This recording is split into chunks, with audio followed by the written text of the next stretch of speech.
Dysautonomia is a term used to describe abnormal functioning of the autonomic nervous system. The autonomic nervous system is the master regulator of organ function throughout the body. It is involved in the control of heart rate, blood pressure, temperature, respiration, digestion, and other functions vital for survival. So this is, we're at Light the Domes for Dysautonomia International, and it's really just kind of helping to raise awareness for dysautonomia patients and advocate for them, try to get awareness up really.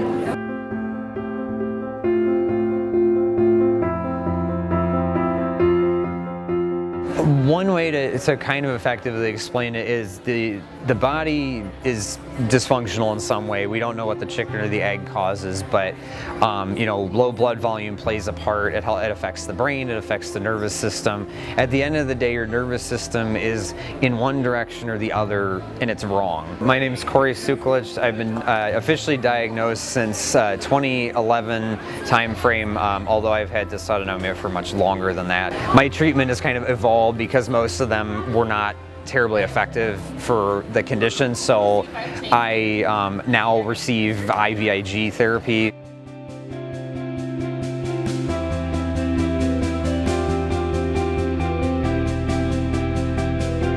So my name is Katie Kostich. I was diagnosed with dysautonomia about 4 or 5 years ago now, probably a little bit longer, but I've been having symptoms since I was in middle school, high school, even maybe even sooner.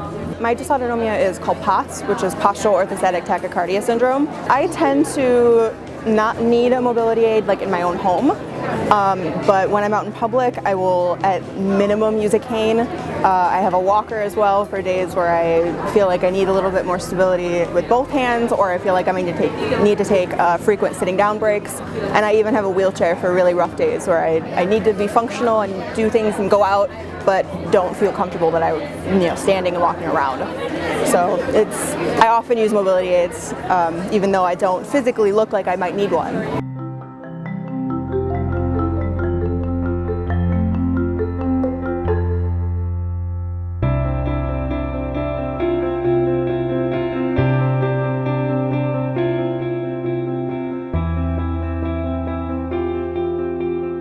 My name is Elizabeth, and I was technically diagnosed when I was 7, but didn't get an accurate diagnosis until I was 12.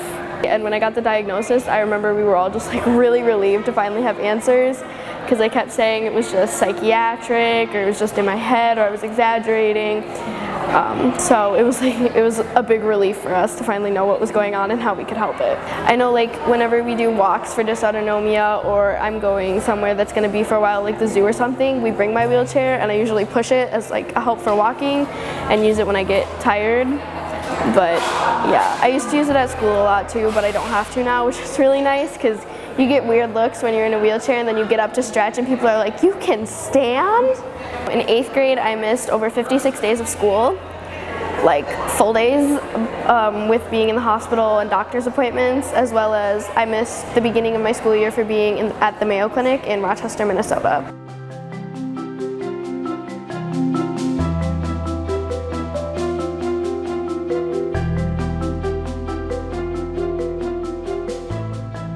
My name is Jay, and I was diagnosed 2 months ago. I don't use a mobility aid all the time, usually just in public settings because I get kind of anxious, being nervous about passing out in front of someone, so it kind of helps me stay calmer and safer. As soon as I got diagnosed, it was kind of like a weight off of my shoulders. I felt okay, I know what I have, I know that I can get support for what I have, and I know that I can learn to understand it better.